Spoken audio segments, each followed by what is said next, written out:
ধৈর্য শব্দটা হয়তো খুব ছোট, কিন্তু তার মতো বড় জিনিস পৃথিবীতে আর দ্বিতীয় কিছু হতে পারে না।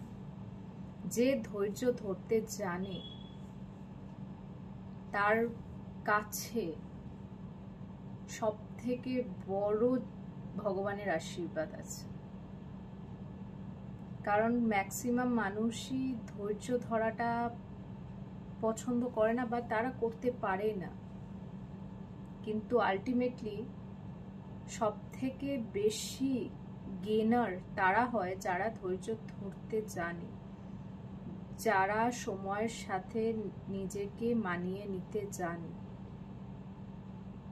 ধৈর্য ধরে থাকতে শিখুন। জীবনে এর থেকে বড় পাওয়া আর কিছু হতে পারে না। আমরা ম্যাক্সিমাম মানুষই প্রচন্ড বেশি ইম্পালসিভ হয়ে উঠি। কিছু একটা ঘটনা ঘটলে কতক্ষণে সেই জিনিসটা থেকে আমরা রেহাই পাবো সেটা ভেবে, কিন্তু সত্যি কথা বলতে যারা ধৈর্য ধরে কষ্ট করে জিনিসটাকে অর্জন করতে পারে তারা কিন্তু সব থেকে বেশি বেনিফিটটা পায়।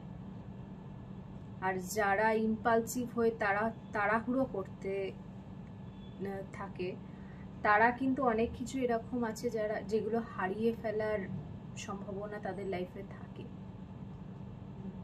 আমি জানি এই কাজ শব্দটা ছোট হলেও কাজটা হয়তো খুবই কঠিন। ধৈর্য ধরাটা এতটাও সহজ জিনিস নয়, যে কোনো কিছুর ক্ষেত্রেই হোক না কেন। কিন্তু তাও বলবো চেষ্টা করবেন ধৈর্য ধরতে, কারণ এর থেকে বড় আশীর্বাদ সত্যি হয় না।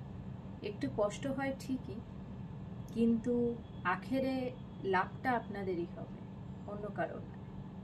সবাই সুস্থ থাকুন।